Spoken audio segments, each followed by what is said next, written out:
Last year, it was Arizona. Last year, it was Arizona. Um, this year, it looks like maybe the Kings could be the team that's abysmal. And it's not any one area. Here's the problem. So I wanted to compare last year with this year at this time. Last year, they opened the season 2-0 with a win over Philly. Goals by Lewis and Toffoli. Quick makes 35 saves on 35 shots. Game 2, they're at San Jose. They win 4-1. Kopitar with 2, Brown and Shore with goals, and Quick 24 saves on 25 shots. Quick saves 59 of the first 60 shots he faces that year. The overtime loss that happens against Calgary drops them to 2-0-1. They're at home. Brown gets 2, Kopitar gets 1. Jonathan Quick, 33 saves on 37 shots. Almost a 900 save percentage, not quite. They bounce back. They win against Buffalo 4-2. Brown, Toffoli, Doughty, and Pearson with goals. Quick, 23 saves on 25 shots. Good going. Then they're at home against the Islanders. They win 3-2. Kopitar, Muzzin, Doughty, and Darcy Kemper in his debut. 23 saves on 25 shots. Looks pretty good. Then they're at home against Montreal, and they win 5-1. Kempe gets a hat trick. Camilleri gets 2 goals. And Jonathan Quick, 36 saves on 37 shots. Everything's coming up Millhouse for the LA Kings.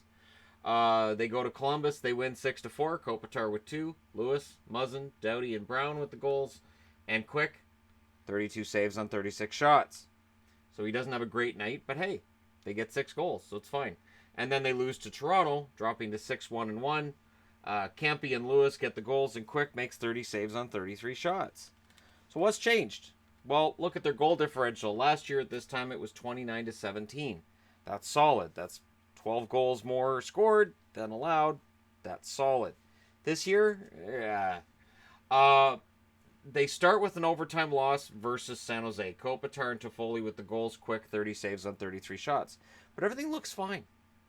You don't come out of that first game and say, oh, they're in trouble.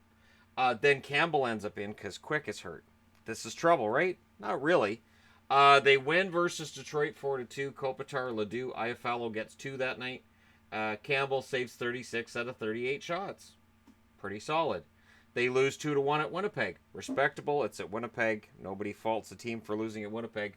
Kovalchuk, the only goal of the game, and Campbell saves 37 out of 39.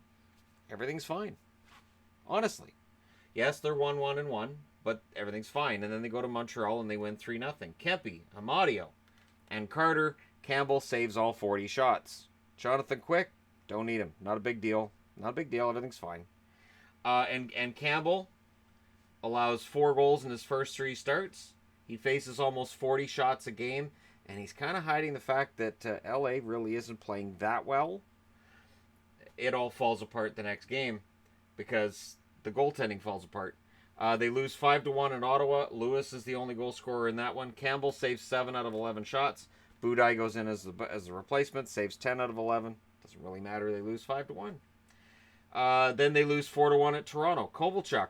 Both times that Kovalchuk's had a goal this year, he's been the only goal scorer for LA. Campbell saves 21 out of 25. So again, every part of their game not working particularly well. Jonathan Quick's back. So here's the chance to turn it around because at this point it's still 2-3-1. Nope. They lose 7-2 at home versus the New York Islanders. Toffoli and Carter with the only goals. Quick saves 23 out of 29. Campbell saves 2 out of 3. They lose 5-1 yesterday against Buffalo to fall 2-5-1. The only goal scorer is Doughty. Quick saves 21 out of 25 shots. Should have been 4-1, but they pulled the goalie when they were down 4-1, and it became 5-1.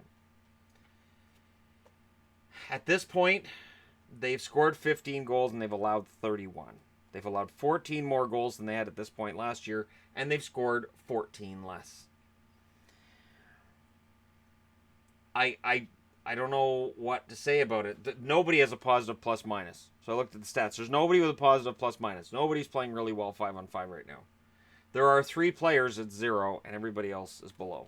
At first I was like, oh, there's 6 players at 0. Never mind, 3 of them are goalies. They don't count. Goalies don't get a plus minus. They're just on the ice all the time, no matter how bad it gets.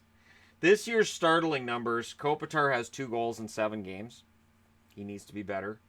Pearson, 1 assist in 8 games. There's been talk of scratching him. And it's going to happen sooner or later. Brown is on the long-term injured reserve. And while we can look and say, well, Brown shouldn't make that much of a difference, he did early in the year last year. He has a goal here, 2 goals here, 1 goal here. So that's 4 right off the bat, and there's another one here. So that's 5 goals out of the lineup from last year. Makes a difference. Although if you take those 5 goals off, they still have a positive for their goal differential. And Jonathan Quick was kind of playing out of his mind to start last season. He started 7 of the first 8 games. He was fantastic in most of those. This year, he's 0-2-1, 4.66 goals against, 851 save percentage. So they're not scoring.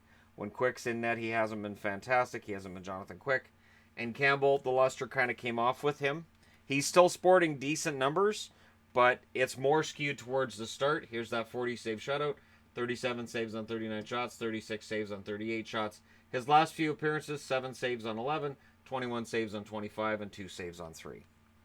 So the luster's come off with him too. There isn't any one part that I look at with the LA Kings right now and I say, here's all they need to fix.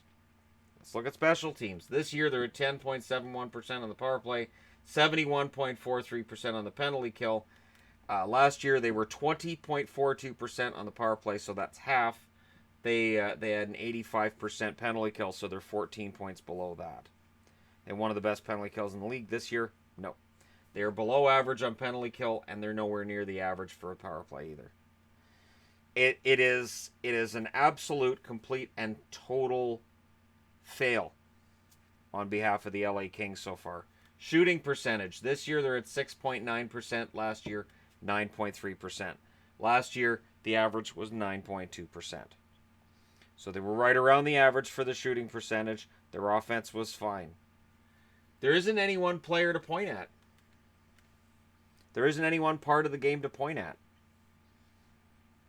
I was going to point at Kovalchuk for power play time, but honestly, he is among the top 3 forwards in power play time for the first 8 games of the year. There is an absolute fail on behalf of the LA Kings on every level. And it feels a lot like the Arizona video last year. Now, Arizona turned it around in the second half last year and put up some decent numbers then, but by the time that they put up those decent numbers, they were so far in the hole. And remember, these Kings fell to earth. But at the point where the Kings started struggling last year, they had built up such a huge amount of wins, and they were so far up on everybody that when they went into the tank, kind of, sort of, it was fine. Because they'd won so many games early in the year. So I remember taking some flack because I had them low on the power rankings where they were pretty high in the standings. But it was that they weren't playing well at that time, but they played so well early in the season, they were still pretty high up in the standings. They're not doing that this year. Now they have to play catch-up. And in the NHL now, playing catch-up is so difficult.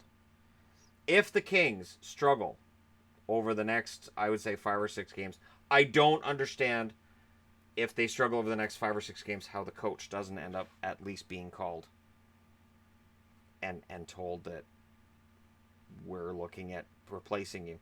If you're not going to fire him, at least sit him down and say, look, none of this is working. They had a closed-door meeting yesterday after that loss against Buffalo.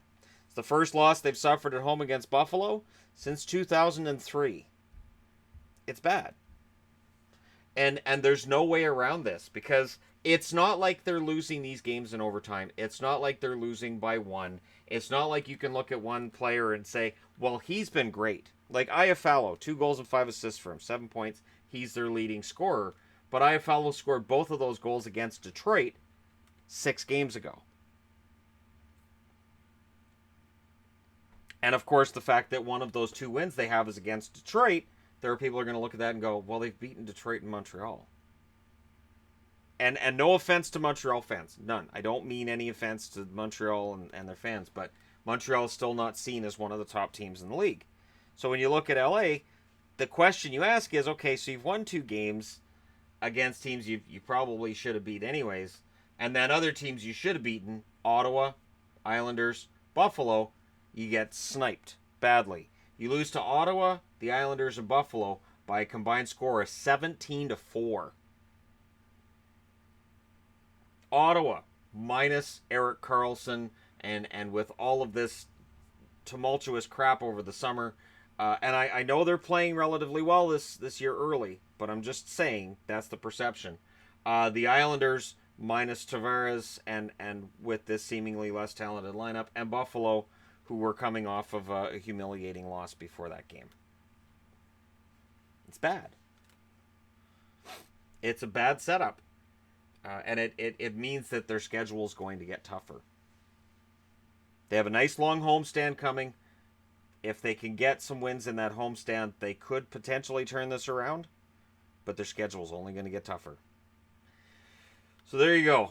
The LA Kings and their curious slow start. But let me know your thoughts about this in the comment section below. Is this just a blip? Are we going to, months from now, be saying, remember that slow start the Kings had? It was the best thing that ever happened to them. Or are we going to look back and go, yeah, they were really hideously bad, and they still are. Because at this point, if they start playing 500 hockey, they're still not going to be a playoff team. They're not going to be anywhere near the playoffs. Because they're 3 games below 500 right now. So there you go. Don't forget to hit like and subscribe if you're browsing your way through. Just tap it upon this video. Thank you guys so much for watching. I'll talk to you again soon.